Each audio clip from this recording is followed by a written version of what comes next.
How to read analog or dial meters by Energy Projects Plus. The simple way to approach dial meters is to think of them like clocks. Here we see a clock clearly pointing to midnight, but what if we split up the second, minute and hour hands?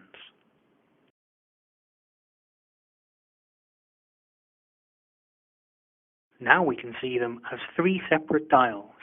As the second hand passes 12, it pushes the minute hand forward 1. When the minute hand passes 12, the hour hand is pushed forward. The same process is true on dial meters. As the pointer on the dial to the far right moves past 0, it pushes the pointer on its left forward 1. When the next dial passes 0, it will push the pointer to its left forward 1, and so on.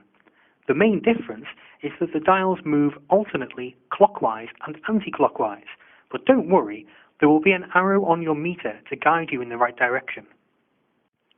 Gas meters tend to have 4 dials. Electricity meters tend to have 5. Now let's look at reading a meter. Starting at the dial on the far right, we note the number the pointer is pointing at. If it isn't pointing directly at a number, we note the number it has most recently passed. On this example, the first dial is clearly pointing to the 0. The next dial is also pointing to the 0. The third dial is pointing at the 4.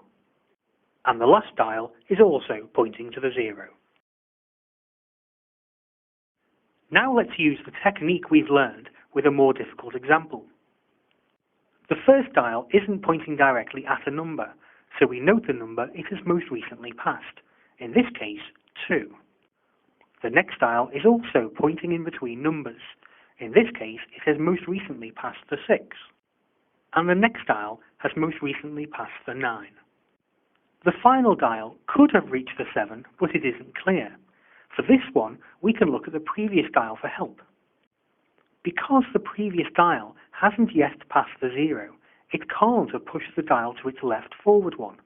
This means it can't have yet reached the 7, and so it must be recorded as having most recently passed the 6.